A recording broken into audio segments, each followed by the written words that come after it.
Hi అందరికీ welcome back to our channel. ఈరోజు egg dum biryani ఈజీగా ఇంట్లో ఉండే వాటితోనే ఎలా చేసుకోవాలనేది నేను మీకు ఇప్పుడు చూపిస్తున్నాను. మొదటిసారి బిర్యానీ చేసే వాళ్ళకు కూడా పర్ఫెక్ట్గా ఈ విధంగా పొడి పొడిగా ఇలా చేయాలనేది డీటెయిల్గా ఫుల్ వీడియోలో చూపెడతాను. స్కిప్ చేయకుండా వీడియోని చూడండి. అలాగే ఫస్ట్ టైం చూస్తున్న వారైతే మన ఛానల్ని సబ్స్క్రైబ్ చేసుకొని ఒక లైక్ చేయండి. మీరు లైక్ చేయడం వలన మన వీడియో ఇంకొంచెం ఎక్కువగా రీచ్ అవుతుంది, కాబట్టి లైక్ చేయడం మాత్రం అసలు మర్చిపోవద్దు. ముందుగా 2.5 కప్పుల వరకు బాస్మతి రైస్ని తీసుకోండి. ఒక బౌల్లో ఈ బాస్మతి రైస్ని 2-3 సార్లు నీట్గా కడిగేసుకొని బాస్మతి రైస్ మునిగేంత వరకు వాటర్ పోసుకొని ఒక గంట సేపు నానబెట్టండి. గంట తర్వాత బౌల్లో ఏ గ్లాస్తో అయితే మనం రైస్ తీసుకున్నాం అదే గ్లాస్తో ఒక 6-7 కప్పుల వరకు వాటర్ని పోసుకోండి. ఇదే వాటర్లో బిర్యానీ స్పైసెస్ని వేసుకొని బిర్యానీ ఆకును వేసుకోండి. అలాగే కొంచెం పుదీనా, కొంచెం కొత్తిమీర ఆకును వేసుకొని మీడియం ఫ్లేమ్లో పెట్టుకోండి.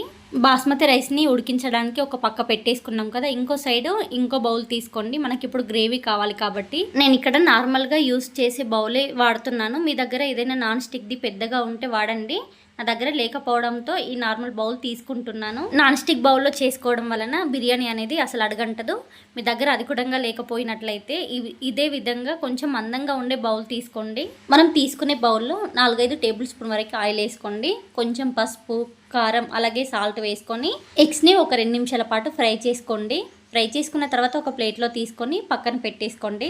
మీకు ఇక్కడ ఆయిల్ ఇంకొంచెం తక్కువగా అనిపించిందంటే ఇంకో పావు వరకు వేసుకోండి. నాకు కరెక్ట్గా అనిపించింది కాబట్టి అలానే వేసేస్తున్నాను. ముందుగా బిర్యానీ స్పైసెస్ వేసుకోండి. లవంగాలు, యాలకులు, జాపత్రి, స్టార్ పువ్వు, అనాస పువ్వు, మరాఠీ మొగ్గ, అలాగే ఒక 2 బిర్యానీ ఆకులను వేసుకోండి. పెద్ద సైజు ఆనియన్స్ని ఈ విధంగా కట్ చేసుకొని వేసుకోండి. అలాగే పెద్దగా కట్ చేసిన పచ్చిమిర్చిని ఒక 5-6 వరకు వేసుకోండి. ఇప్పుడు వీటిని కలర్ చేంజ్ అయ్యేంత వరకు ఫ్రై చేసుకోవాలి. ఈ విధంగా ఫ్రై అయిన తర్వాత ఒక టేబుల్ స్పూన్ వరకు అల్లం వెల్లుల్లి పేస్ట్ వేసుకొని పచ్చివాసన పోయేంత వరకు ఫ్రై చేసుకోండి. తర్వాత ఒక 1/2 టేబుల్ స్పూన్ వరకు పసుపును వేసుకొని మొత్తం ఒకసారి బాగా కలపండి. ఇప్పుడు 1.5 కప్పు వరకు నేను మీగడ పెరుగు తీసుకుంటున్నాను. పెరుగు వేసుకున్న తర్వాత పెరుగు అనేది ఆనియన్లో బాగా కలిసిపోయేంత వరకు ఫ్రై చేసుకోండి. పెరుగు వేసుకున్నప్పుడు స్టవ్ని సిమ్లో పెట్టుకోవాలి. చూడండి, చక్కగా కలిసిపోయింది పెరుగు మొత్తం.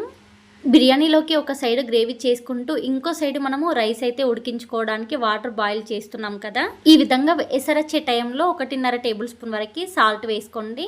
ఎసరొచ్చిన తర్వాత నానబెట్టుకున్న రైస్ మొత్తాన్ని అందులో వేసుకొని ఒకసారి కలపండి.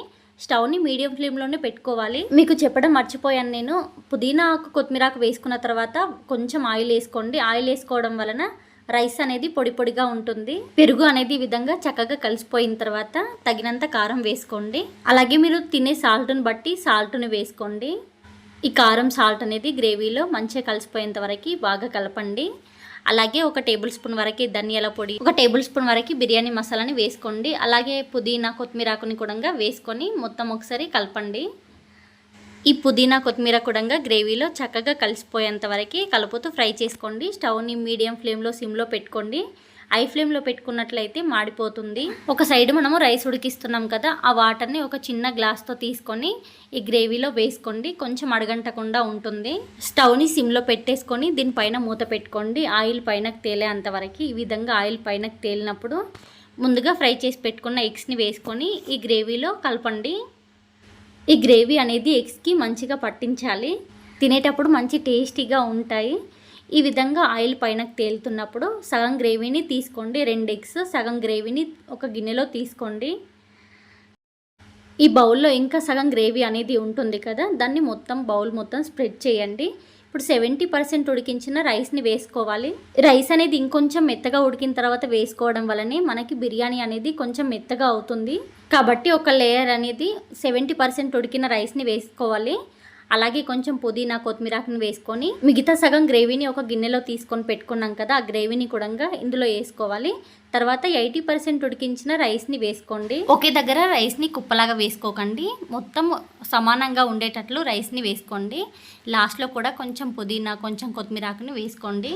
దీనిపైన సమానంగా ఉండే మూత పెట్టేసి బరువు పెట్టండి. స్టవ్ని ఒక 4 నిమిషాల పాటు మీడియం ఫ్లేమ్లో, ఇంకో 4 నిమిషాల పాటు సిమ్లో పెట్టుకోవాలి. స్టవ్ బంద్ చేసిన తర్వాత ఒక 15 నిమిషాల పాటు అలానే వదిలేయండి. రైస్ మొత్తం పువ్వులాగా విచ్చుకుంటుంది.